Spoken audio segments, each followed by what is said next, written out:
Usually, when you think about getting a medical diagnosis, there's this expectation of precision, you know? Right, yeah, like it's math or something. Exactly. It feels almost like engineering. Like you fall off a ladder, your arm hurts, you go in, and the x-ray shows that jagged white line on the black background. Yeah, the doctor just points to the screen and says, there it is, broken radius, here's your cast. Right. It's a beautifully binary moment. It is. It's either broken or it's not broken. Whoa. Very clean. And there's a profound, a real psychological comfort in that for all of us. We inherently like things to be visible. We want our pain to be categorized and neatly labeled. Absolutely. We crave that certainty. But what happens when you step out of that clean binary radiology department and into, well, the chaotic high-stakes environment of a modern hospital emergency room? That's a whole different world. It really is. Suddenly, the metaphorical x-ray machine is broken. We are looking at a diagnostic landscape that is just incredibly murky. Oh, completely. The waiting room is overflowing. Yeah. Alarms are blaring down the hall. The staff is exhausted. Yeah, and the people making the very first critical life or death decisions are operating entirely in a gray area. They're looking at vague symptoms and trying to predict the future. And predicting the future in a triage setting, you mean it's not just a medical challenge? No. No, it is fundamentally a moral challenge. Mm-hmm. It's about who gets resources, who gets attention, and who is asked to wait. Which is exactly where we're going today. Yeah. So to understand how to navigate these life and death crises of modern medical triage and the rise of algorithmic healthcare, we actually aren't starting in a modern hospital. We really aren't. No, we are starting in ancient India. Which is quite the pivot, I know. It is. We are diving into translations of the Mimamsa Sutra, which is this foundational philosophical text codified around 300 BCE. Right alongside the profound ethical teachings of the Bhagavad Gita. Exactly. And we are going to crash those ancient texts directly into modern clinical case studies from the UK's National Health Service, medical ethics frameworks, and notes on diagnostic safety. Yeah, because the mission of this deep dive is to explore one of the most profound questions in human moral life. Lay it out for us. Well, it's this.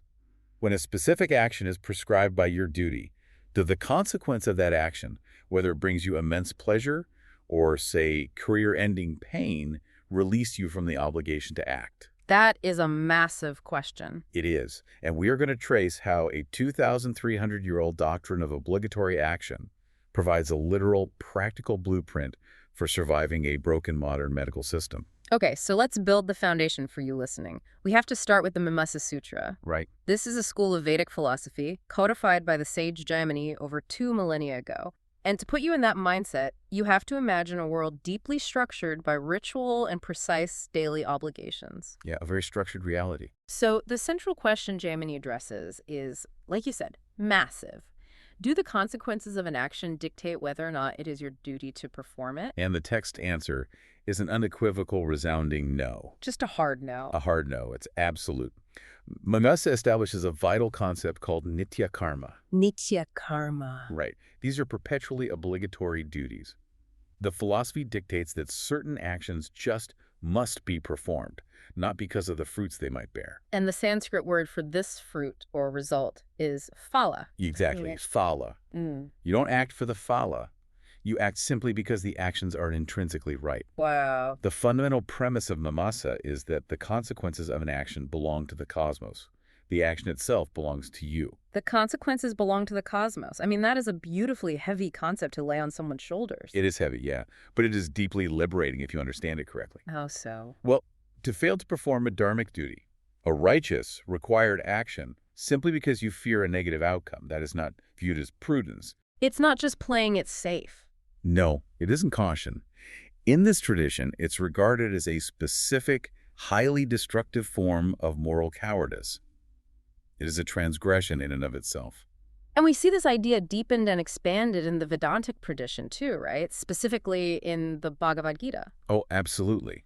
There is a famous injunction that you hear quoted quite often, actually. Let right deeds be thy motive, not the fruit which comes from them. Yes, that is the core concept of nishkama karma. Nishkama karma, doing the work without attachment to the result. What's vital to understand here, though, is that the Gita is not offering you like motivational poetry to make you feel better about a hard day at work. It's not a poster for an office wall. Exactly. It is laying down a rigorous, uncompromising ethical position.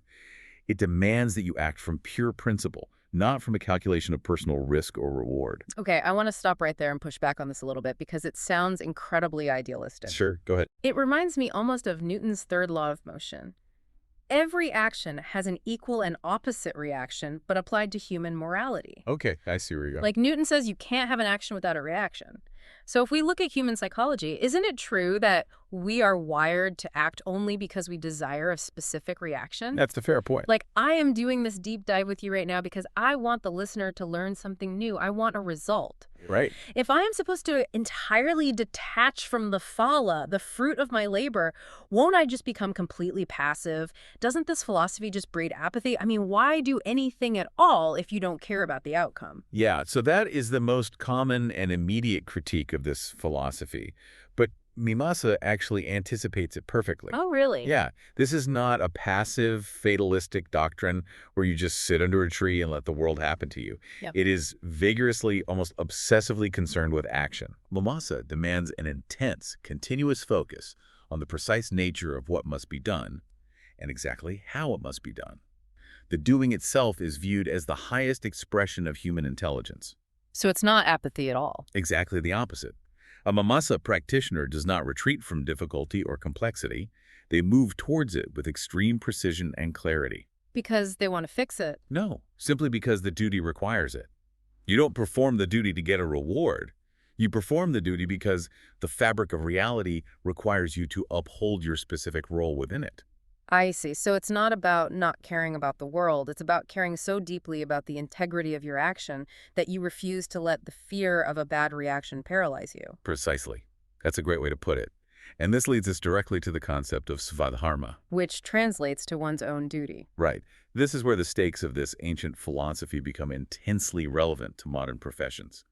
Texts like the Manusmriti and the Mahabharata explicitly warn, and I quote, "The duty of another is dangerous when performed." That is a very striking phrase. The duty of another is dangerous when performed. It really is. It argues that doing your own designated work poorly is actually safer, morally and practically, than perfectly executing a duty that rightfully belongs to someone else. Wow. It is a profound warning against blurring the lines of professional and moral responsibility. When you step outside your svadharma, you lack the invisible, foundational context required to bear the weight of that duty. Which brings us to the collision point. Because this ancient concept of svadharma, staying in your lane, knowing exactly what your diagnostic duty is and isn't, and nishkama karma, acting on principle regardless of the bureaucratic fallout, well, they recently collided head-on with the modern healthcare system. They absolutely did. We are moving from the philosophical battlegrounds of 300 BCE straight into the chaotic emergency rooms of the UK's National Health Service. The modern battlefield. And it truly is a battlefield when you look at the systemic pressures involved. Let's set the scene for that.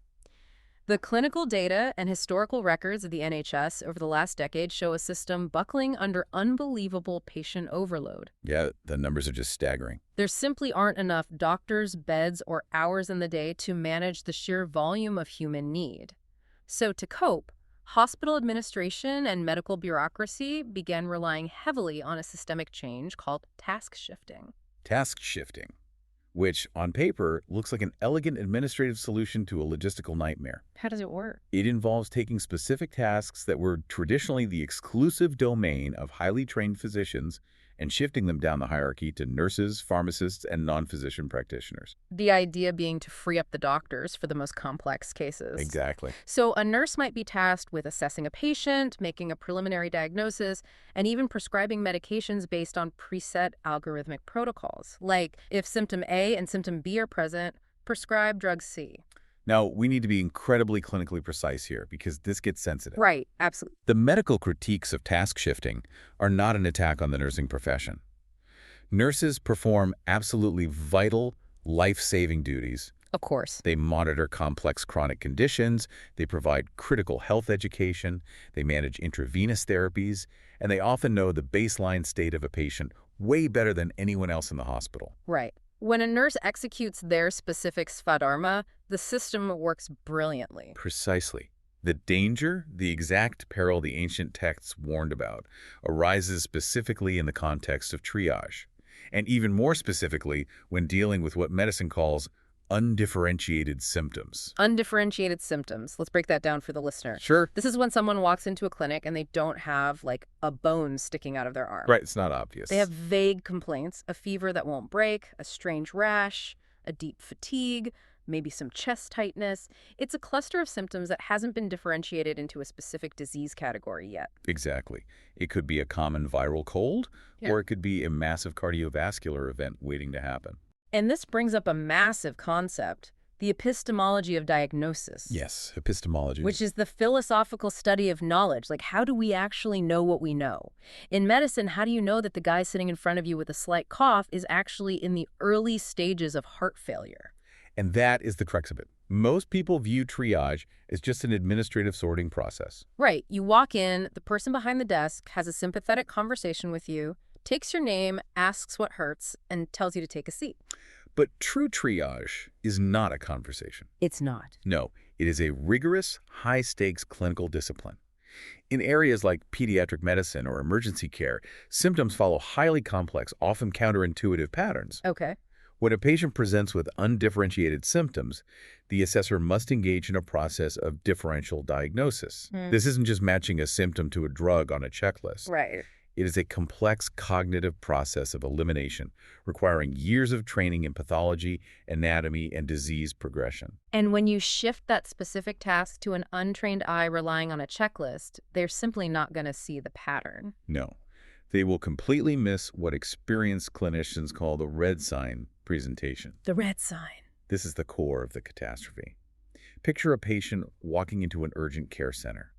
To an assessor who lacks extensive deep diagnostic training, this patient appears completely stable. They look fine. They're breathing normally, they're speaking clearly, they might not even feel particularly alarming to the person taking their vitals. But the red sign is there. It is.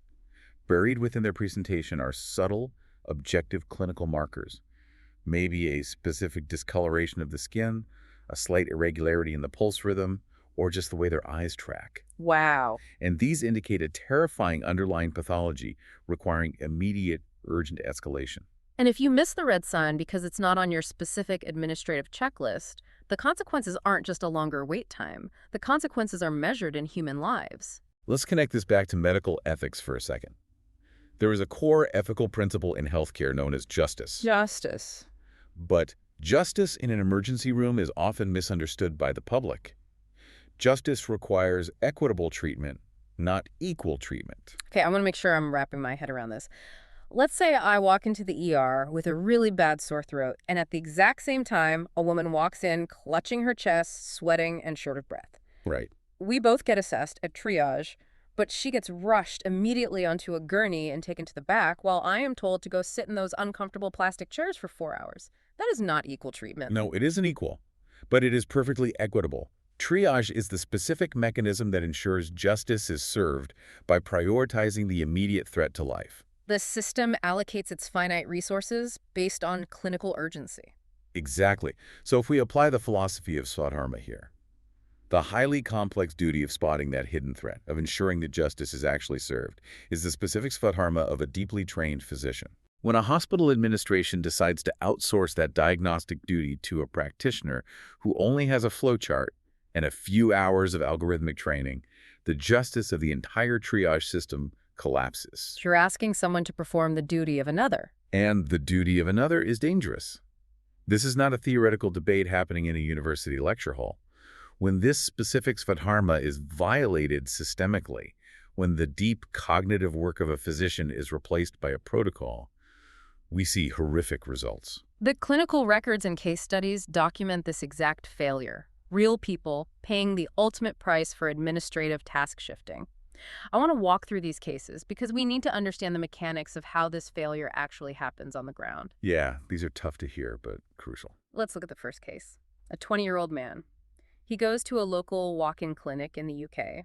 He's seen by a nurse practitioner. He presents with a rash and some pain, and he is diagnosed with shingles. Okay. He's given a treatment protocol for shingles and sent home. And shingles, just for context, is a viral infection. Yeah. It's caused by the varicella zoster virus, the same virus that causes chickenpox.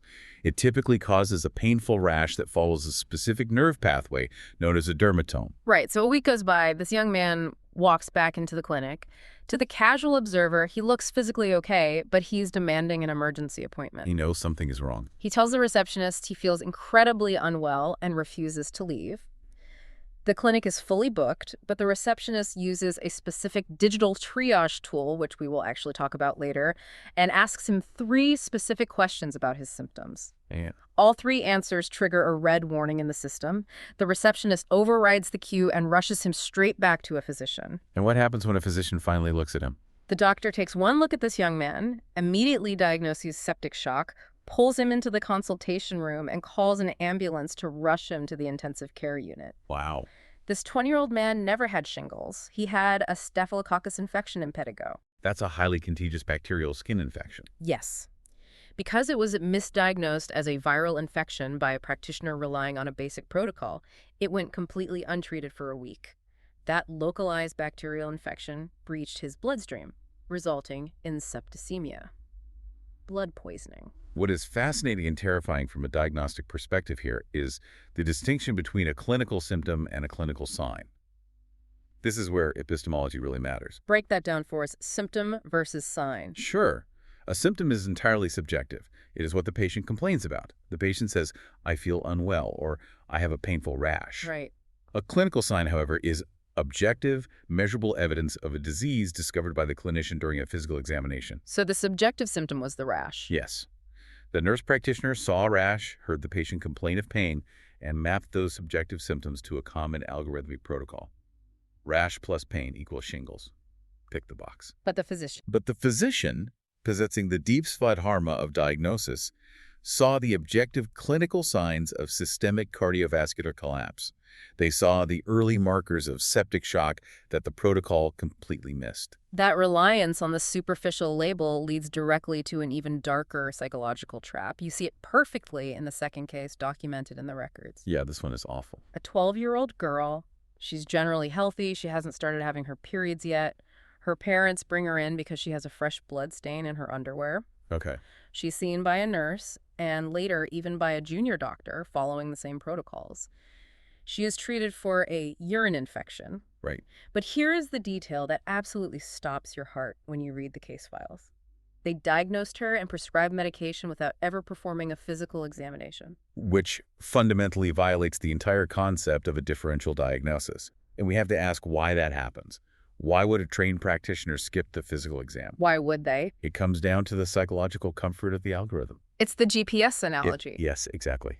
Think about when you're driving in a new city using a GPS on your phone. Because the machine is telling you with absolute confidence to turn right in 500 feet, you stop looking out the windshield at the actual road. You just stare at the screen. You trust the system so much that people have literally driven their cars into lakes because the GPS told them to. That is exactly what happens in algorithmic medicine. A differential diagnosis is not just picking the most statistically likely option on a drop-down menu. Right. It is a rigorous process of elimination based on gathering physical evidence. But the algorithmic checklist gives the practitioner a false sense of security. Like the GPS. Right. The protocol says young girl plus blood equals high probability of urinary tract infection. The machine gives them the answer, so they don't look out the windshield. They skip the uncomfortable, time-consuming physical exam. And because they didn't look, the evidence contradicted their neat little diagnosis completely. This 12-year-old girl had no symptoms suggesting a urinary tract infection. She didn't have pain when urinating. She didn't have fever. In fact, her urine test came back entirely normal. And she was seen twice. She was seen twice for this issue. Both times, the practitioners failed to physically examine her because the checklist told them they already knew the answer. And the reality of the case. The devastating reality of this case is that both practitioners completely missed the fact that this young girl was suffering from sexual abuse and traumatic physical injury. This is where we see the concept of justice failing in the most catastrophic way imaginable. Yeah. The svadharma of the healer was not upheld. The duty to investigate, to be suspicious, to refuse the surface-level comfort of the protocol was completely abandoned. The patient was betrayed by a system that prioritized efficiency over truth. Exactly. Let's look at one more case to really cement how insidious this is. A 3-month-old baby. The toad baby case. Yeah. The parents bring the infant to their general practitioner, their GP. The baby has a history of vomiting, a rash, and excessive, uncontrollable crying. Standard distress signs, but alarming in an infant. Right. The GP, operating within their diagnostic Svadharma, immediately notices a critical physical sign during the exam. The baby's head is unusually small. Because the skull sutures are closed. Exactly. For the listener, a baby's skull isn't one solid piece of bone.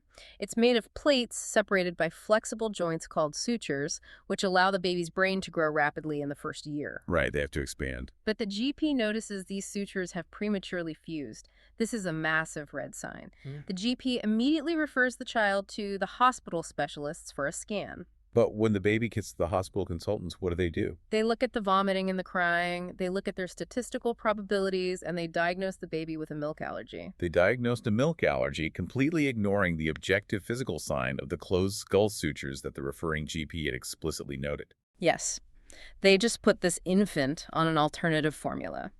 And because parents naturally assume that specialized hospital consultants know best, they trust the diagnosis. Of course they do. They don't go back to the GP. 6 to 8 months pass. The mother finally brings the child back to the GP because the baby still isn't well, the vomiting hasn't stopped, and the child's head now looks visibly deformed. So much time lost. The GP refers them to the hospital again, but incredibly, the hospital just continues the allergy treatment. It's hard to even comprehend. Finally, the child is referred to Great Ormond Street Hospital, a highly specialized children's hospital, simply to investigate this stubborn food allergy. And purely by chance, a neurologist happens to notice the child sitting in the ward during rounds. A clinician with the correct Svadharma finally looks at the patient. The neurologist immediately intervenes, overbuilds the allergy team, and diagnoses craniostenosis, the premature fusion of the skull. They rush the baby into surgery to open the skull and relieve the pressure on the brain, but it is too late to prevent the damage. The child is left with severe, permanent developmental delays and physical deformities, looking, as the clinical notes tragically describe, like a toad with eyes popping out of his skull. These cases are agonizing to recount, I know, but we have to analyze why these failures occur systemically, over and over again. We really do. In the philosophy of medicine, diagnosis is an active, deeply investigative pursuit. It requires what the literature calls soft data. Okay, let me play devil's advocate here for a second because this brings up a massive debate in modern healthcare. Go for it. Isn't a junior doctor or a consultant treating a suspected allergy just practicing standard EBM, evidence-based medicine? Right, that's the defense. We are constantly told that EBM is the gold standard. You look at the massive data sets, you apply the statistical probabilities, and you follow the protocol. Why is that failing here? Because there's a vast difference between true evidence-based medicine and algorithmic evidence-based medicine. Okay, what's the difference? Algorithmic EBM relies entirely on generalized statistics. A guideline might dictate that 80% of sore throats are caused by a specific streptococcus infection. Okay. Therefore, the protocol says, if a patient presents with a sore throat, prescribe this specific antibiotic. It makes perfect sense on a spreadsheet. Right, it's efficient. But a human being is not a spreadsheet. A human body is an open, infinitely complex system. Clinical diagnosis requires soft data.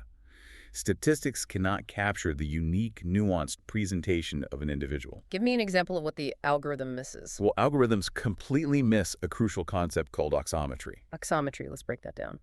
Oximetry refers to the rate of illness growth. An algorithmic checklist takes a snapshot, a single photograph of the patient at one moment in time. Temperature is 101, heart rate is 90. Just a frozen moment. Right. But clinical intuition, the Svadharma of a real physician, watches a movie. Well, that's a great analogy. They look at how fast the fever is rising, the subtle changes in the patient's breathing over 30 minutes, the specific, unique visual texture of a rash. Algorithms miss subtle comorbidities. So when you rely solely on rigid protocols, you create massive systemic clinical blind spots. Exactly. The protocol tells the practitioner to tick the box for urine infection, because that is the most statistically common pathway for those symptoms. Completely blinding them to the horrifying reality of abuse, because abuse falls outside the standard algorithmic pathway. And this reliance on rigid checkboxes isn't just an isolated issue in the triage ward. It is fundamentally infecting the entire culture of how medicine is taught and practiced. Yeah, the historical records dive really deeply into this specific debate within medical administration. The use of pre-printed assessment sheets versus traditional open-ended history taking. It's a huge debate. On the surface, I mean, this sounds like the most boring administrative argument imaginable. Who cares what kind of paper the doctor uses, right? Right, it sounds trivial. But it's actually a battle for the very soul of medical practice. Do check boxes make doctors faster and more efficient, or do they literally rewire their brains to stop listening and thinking? The evidence strongly suggests the latter is a profound risk. Really? Think about the cognitive process of traditional history taking. A doctor sits down with a blank piece of paper and asks the patient to tell their story.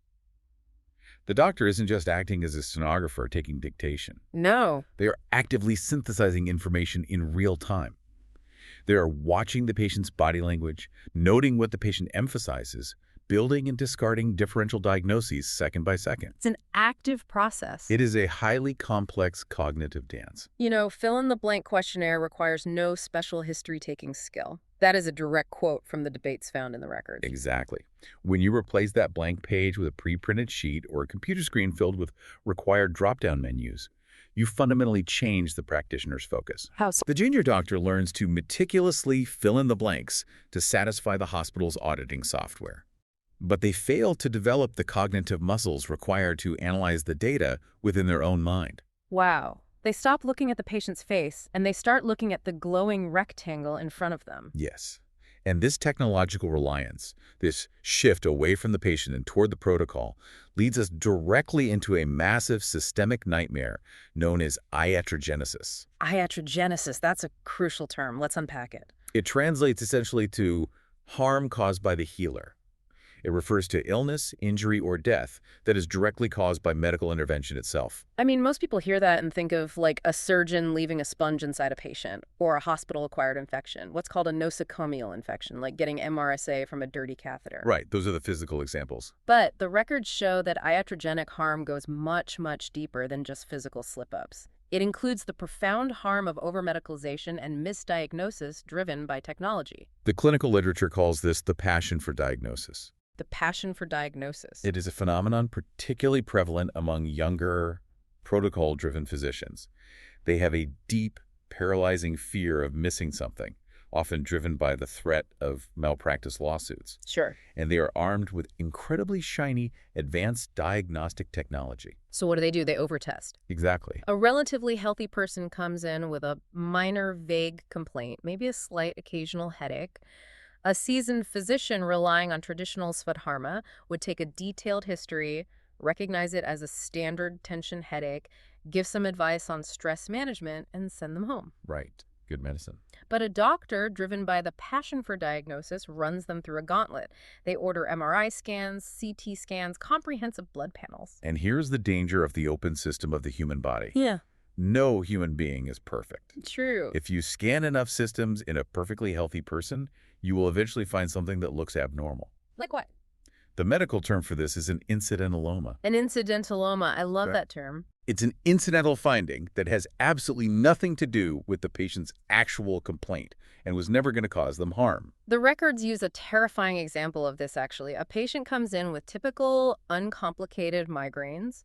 The physical exam is totally normal. Okay. But the doctor, driven by the algorithm to rule out everything, orders a conventional cerebral angiography. Oh, wow. This is an invasive procedure where they thread a catheter into the brain's blood vessels and inject dye just to rule out an aneurysm. That is extremely aggressive. Right. The passion for diagnosis takes a healthy individual and gradually transforms them into a patient. And that patient is now subjected to invasive treatments, radiation from scans, and anxiety, all of which put our life at risk for absolutely no benefit. If we look at this dynamic through the lens of subjective disorders, the iatrogenic danger multiplies exponentially. What do you mean by subjective disorders? Conditions like fibromyalgia or irritable bowel syndrome IBS are highly subjective diagnoses. There is no definitive blood test that says, yes, you have fibromyalgia. There is no gold standard MRI scan for IBS. They are diagnoses of elimination. And because the system is pressuring doctors to move fast and fill out the checkboxes, these conditions are frequently tragically misdiagnosed. Exactly. A doctor sees a patient complaining of widespread joint pain and chronic fatigue.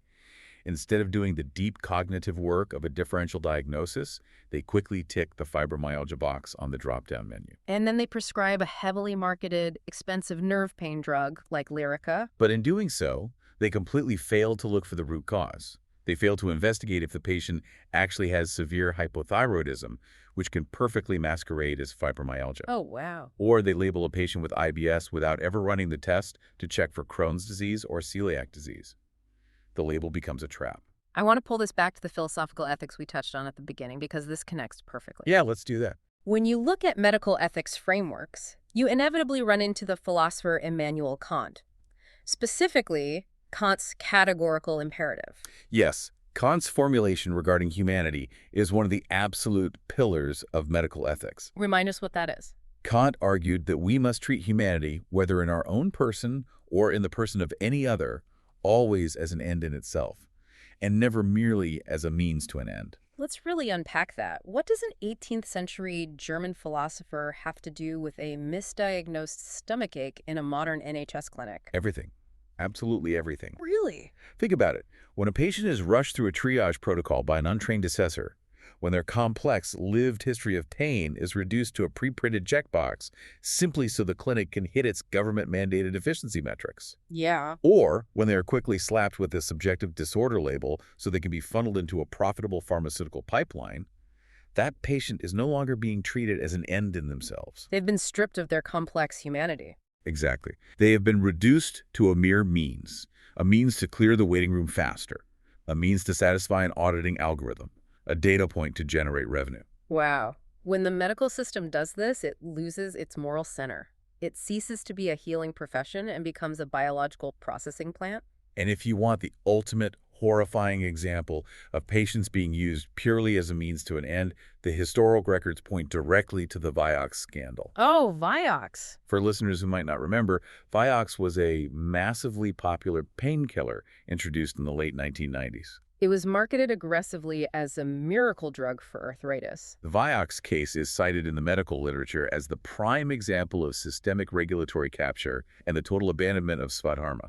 The drug was eventually pulled from the global market, but only after it caused an estimated tens of thousands of fatal heart attacks and strokes. Tens of thousands. The system that was supposed to protect patients, the regulatory bodies, the clinical trials, the medical journals, they prioritized the efficiency of drug approval, the profit protocols of the pharmaceutical industry, and the branding of the drug over the safety of the human beings taking it. They failed completely. The Svadharma of the regulator, which is to ruthlessly protect the public, was compromised by industry influence and a shared culture that prioritized getting drugs to market over independent safety analysis. So we arrive at the crisis point.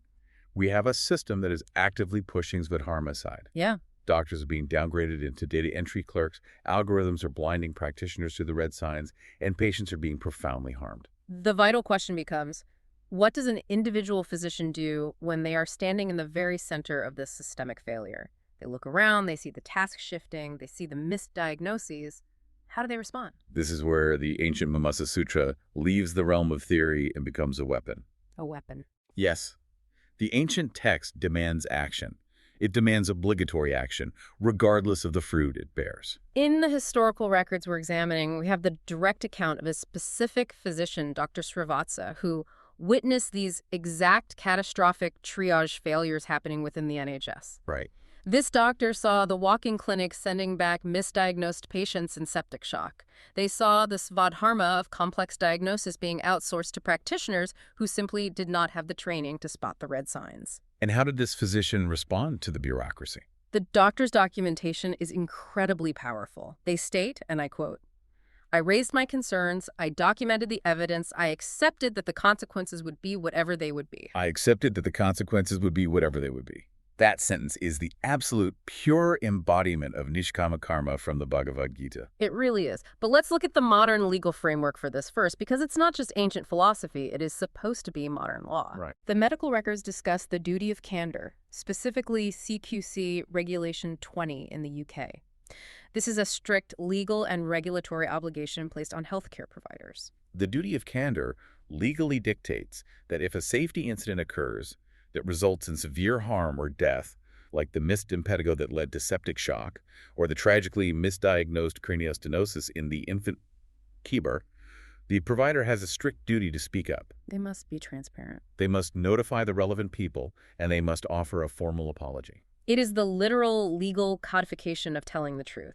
But as anyone who has ever worked at a massive corporation or government bureaucracy knows, speaking the unvarnished truth to the institution is rarely welcomed. In fact, it is usually punished. The institution's primary biological drive is self-preservation, not truth. Exactly, and the records detail the immense, crushing backlash this doctor faced. What happened? For challenging the administration, for explicitly questioning the ethics and safety of having nurses prescribe drugs without the necessary diagnostic framework to rule out complex pathologies, the doctor faced intense, punitive sanctions from the health service. The institution tried to silence the critique by punishing the critic. And here is the absolute brilliance of viewing this modern whistleblower struggle through the lens of ancient Indian philosophy. How so? When the core principle at stake is patient safety, calculating the risk to your own career, your own reputation, your pension, or your own comfort isn't just irrelevant. According to Mimasa, that calculation is morally dangerous. Because the moment you pause to calculate, will I get fired for reporting this misdiagnosis? Yes. You are attaching yourself to the fruits of the action. Yes. You are worrying about the falla. You are letting the cosmos dictate your morality. Precisely. The svadharma of the physician is to protect the patient. The svadharma is to ensure diagnostic accuracy. The action speaking out, documenting the systemic danger, fighting the flawed algorithmic protocol, belongs entirely and solely to the doctor. And the consequences. The consequences, the punitive sanctions, the hostile work environment, the professional exile belong to the cosmos. You do the right thing simply because the universe requires that the right thing be done. Okay, I hear that. And deeply on a moral level, I admire it. Yeah. But I have to be real for a second. It is incredibly easy for you and me to sit here in a comfortable studio and talk about the beauty of philosophical detachment. That's fair. It is an entirely different reality to actually live it, to watch your hard-earned career burn down, to face investigations and sanctions from a monolithic, multi-billion-dollar health service. That takes a massive psychological toll. It really does. How do you fight a system that large without just becoming a martyr? Because if you just speak up, get crushed, and get fired, you aren't in the hospital anymore. You can't help any more patients. You lose your ability to practice your svadharma entirely. That is the pivotal, central question of applied ethics. How do you act without being destroyed? Right. And the physician in these records didn't just complain and accept martyrdom. They didn't just point out the flaws in the algorithm, write a strongly worded letter, and walk away. What did they do? They used their deep clinical intelligence to build a solution. They translated that ancient ethical duty of obligatory action into a highly practical, modern technological tool. Which brings us to the culmination of this whole diagnostic journey, the MAYA system. MAYA medical advice you access. After facing all this institutional pushback, the doctor didn't retreat. They sat down and ruthlessly analyzed the data. They looked at a study of 700 patients who had rushed to consult a doctor in an urgent care setting. And they realized something structurally shocking about how patients utilize the healthcare system. Out of those 700 panicked patients, only a tiny fraction, about 24%, actually needed a physical clinical examination. Meaning they had a physical lump that needed palpating, or a complex rash that needed a trained eye, or a laceration that needed stitching. Exactly. Meaning that the vast majority of patients seeking emergency or urgent care, over 75%, did not actually require the physical presence of a physician to resolve their immediate concern. Right. Most of them were terrified, and they just needed to know one fundamental thing.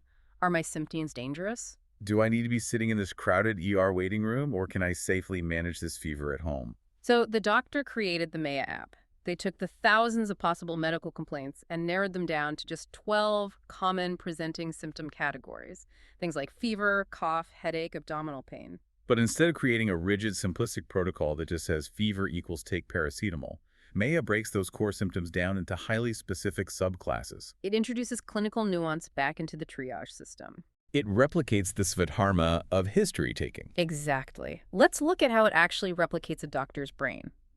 If you select fever, Maya doesn't stop there. What does it ask? It asks, is the fever high, moderate, or mild? Is it associated with chills and rigors, meaning are your teeth chattering? Are you alternating between feeling incredibly hot and freezing cold? Oximetry. Yes. Is the fever steadily going up every single day, or does it spike every 3 days like clockwork. It uses a combination of these subclasses and applies a sophisticated color-coded risk system to identify those hidden red signs before the patient even leaves their house. This is a critical intervention against the modern, incredibly dangerous trend of internet self-diagnosis. We've all done it. You have persistent headache, you search the symptoms online, and within 3 clicks, the algorithm has convinced you that you have a rare, inoperable brain tumor. The clinical records explicitly warn about the dangers of self-diagnosis. It fundamentally lacks perspective. A panicked patient searching Google cannot run a differential diagnosis. They do not have the clinical training to rule out the 30 benign things that cause a headache, like dehydration, tension, or eye strain, before jumping to the catastrophic 0.01% possibility. But May doesn't diagnose. That is the genius of its design. It doesn't. No, it refuses to give you a disease label. It doesn't tell you what disease you have. It simply assesses the complex pattern of your symptoms to tell you when you need to seek professional triage. So it acts as a safety net. Exactly, bridging the massive gap between a patient's natural anxiety and the objective need for clinical safety. It is giving the svadharma of initial assessment back to the right people. It empowers the patient to understand the severity of their own body's signals safely. And by doing so, it reduces the blind panic that currently floods our emergency rooms with non-urgent cases. If you can keep the non-urgent cases safely at home with peace of mind, you preserve the hospital beds, the nurses' time, and the highly trained doctors for the people who actually have the red signs. It is a tool designed to ensure that justice, equitable treatment can actually function in a reality of scarce resources. And it perfectly aligns with the modern progressive healthcare goal of person-centered care. By utilizing validated psychological tools, like the patient activation measure, the PAM, which clinically assesses a patient's knowledge, skill, and confidence in managing their own health and healthcare, MAIA treats the patient as an active, intelligent participant. It treats them as an end in themselves, returning to Kant's imperative, rather than treating them as a passive, helpless recipient of algorithmic processing. And if we zoom out and look at the MILA system through the lens of everything we've unpacked today, it is the ultimate practical synthesis of the MILASA call to action. It really is. This doctor didn't retreat from the overwhelming difficulty of the modern broken NHS. They didn't just accept the fatalism of the system is too big and too corrupt to change. They moved toward the difficulty with absolute surgical precision. They documented the medical failures, they accepted the putative consequences from the cosmos, and they built a systemic solution to protect the humanity of the patients. They perfectly executed their svadharma. So take a step back and look at the incredible intellectual and moral journey we've taken today. We started with the 2,300-year-old Mamasa Sutras, reading texts that demand obligatory action regardless of the personal cost. We move through the Bhagavad Gita's profound call to abandon our desperate attachment to the fruits of our labor. And we took those ancient, lofty, seemingly abstract concepts and dragged them straight into the tragic, high-stakes, bleeding-edge reality of modern hospital triage. We've seen exactly how relying on rigid algorithmic checkboxes, how outsourcing this svadharma of complex diagnosis to untrained assessors blinds the medical system to the subtle red signs. We've seen how that blindness literally costs lives, turning healthy people into victims of iatrogenic harm. And we've seen how one doctor's stubborn, principled adherence to their own duty birthed a tool designed to protect patients from the blind spots of an overwhelming bureaucracy. It leaves us with a rather profound paradox to consider as we close. What's that? Well, we spend so much of our time right now in the media and in technology sectors debating the limits of artificial intelligence in healthcare.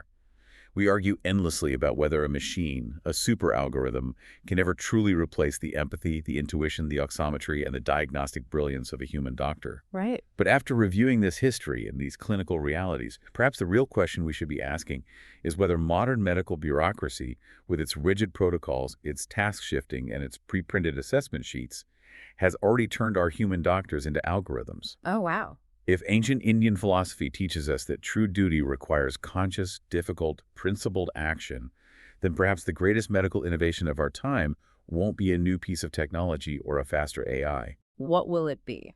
Perhaps the greatest innovation will simply be a return to the profound, unautomatable moral courage of the individual healer. That is a heavy, necessary thought to carry with you the next time you walk into a clinic or an emergency room.